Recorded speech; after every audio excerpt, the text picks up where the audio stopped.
Baik.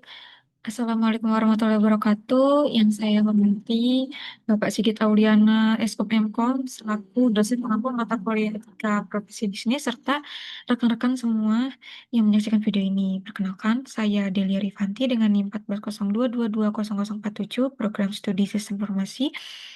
Pada video kali ini saya akan mempresentasikan makalah saya mengenai etika pengembangan SIMAK dan LMS, panduan etis, privasi dan kepatuhan hukum dalam digitalisasi pendidikan tinggi.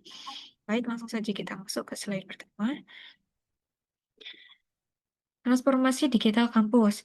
Di slide ini kita bisa melihat dua poin utama. Pertama, SIMAK dan LMS terintegrasi telah menjadi tulang punggung digitalisasi yang mengotomatisasi pendaftaran, jadwal, perekaman nilai, hingga penugasan virtual. Namun, hal ini memunculkan tantangan etika baru.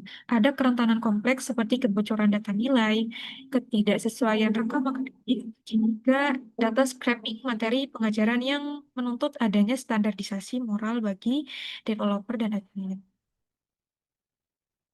Eh, Lalu kerangka kerja etika PAPA. Untuk membedah tantangan tersebut, kita menggunakan kerangka kerja etika PAPA. Ada tiga pilar yang kita soroti di sini. Pertama, privacy, yaitu hak mengontrol informasi pribadi mahasiswa dan staf seperti transkrip dan finansial. Kedua, akurasi, kewajiban memastikan data nilai akurat karena salah input bisa berdampak langsung pada beasiswa dan etik pada beasiswa. Dan yang ketiga yaitu accessibility, yaitu hak kesetaraan akses layanan bagi pengguna yang sah sekaligus proteksi dari penyusup eksternal. Selanjutnya, mari kita bahas tentang integritas dan akurasi data yang targetnya harus 100% akurasi dan validitas. Mengapa? Karena ada sensitivitas tinggi data nilai yang menentukan kelayakan beasiswa, kelulusan, dan karir masa depan mahasiswa. Oleh karena itu, sistem wajib menerapkan minimisasi dan pembatasan tujuan, di mana data untuk kepentingan komersial pihak ketiga tanpa izin mutlak dilarang. Eh, Namun di lapangan ada tiga ancaman keamanan utama yang sering menyerang sistem. Yang pertama, serangan SQL injection dan XSS yang mengeksploitasi celah database untuk memodifikasi nilai secara tidak sah. Lalu, social engineering and phishing untuk mengelabui dosen atau staf agar membocorkan kredensial otorisasi. Dan yang ketiga, broken authentication, yaitu lemahnya token login yang membuat session aktif pengguna bisa diambil alih secara ilegal. Untuk mengatasinya, kita masuk ke poin keamanan dan perlindungan data. Langkah pertama adalah kepatuhan hukum terhadap UU Nomor 27 Tahun 2022 tentang Perlindungan Data Pribadi atau UU PDP. Kedua, mengikuti standarisasi ISO atau IAC 27001 dengan menerapkan enkripsi end-to-end dan MVA. Dan yang tidak kalah penting adalah tanggung jawab moral institusi untuk melaporkan secara jujur ketika terjadi kegagalan sistem pengamanan. Lalu bagaimana cara teknis mencegahnya? Kita bisa menerapkan role-based access control (RBAC). Ini adalah pembatasan akses ketat.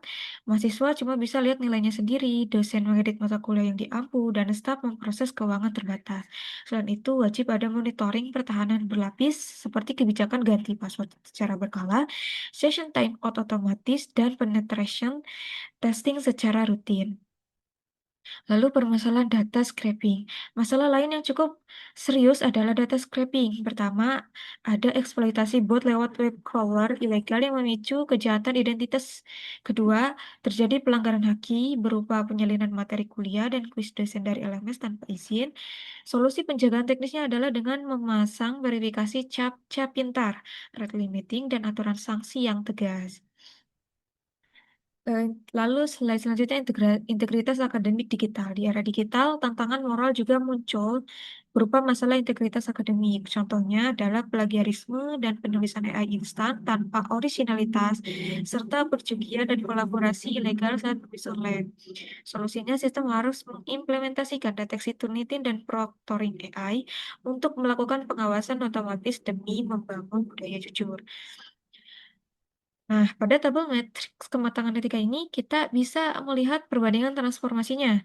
Dari yang dulunya tradisional menggunakan password statis dan plain text, di fase modern kita bisa berpindah menggunakan MVA RBAC, enkripsi end-to-end sesuai UU PDP, serta integrasi Turnitin dan audit ISO atau IEC 27001 secara berkala. Lalu kesimpulan dan rekomendasi sebagai penutup, sintesis analisisnya adalah bahwa etika teknologi informasi bukan sekedar pilihan operasional, melainkan tanggung jawab moral fundamental kampus demi menjaga kredibilitas lembaga. Rekomendasi aksinya wajib membangun sistem berbasis privacy dan security by design, menyelaraskan aturan internal dengan UU PDP 27/2022, serta meningkatkan investasi untuk keamanan cyber. Baik, sekian presentasi dari saya. Kurang lebihnya, mohon maaf. Wassalamualaikum warahmatullahi wabarakatuh.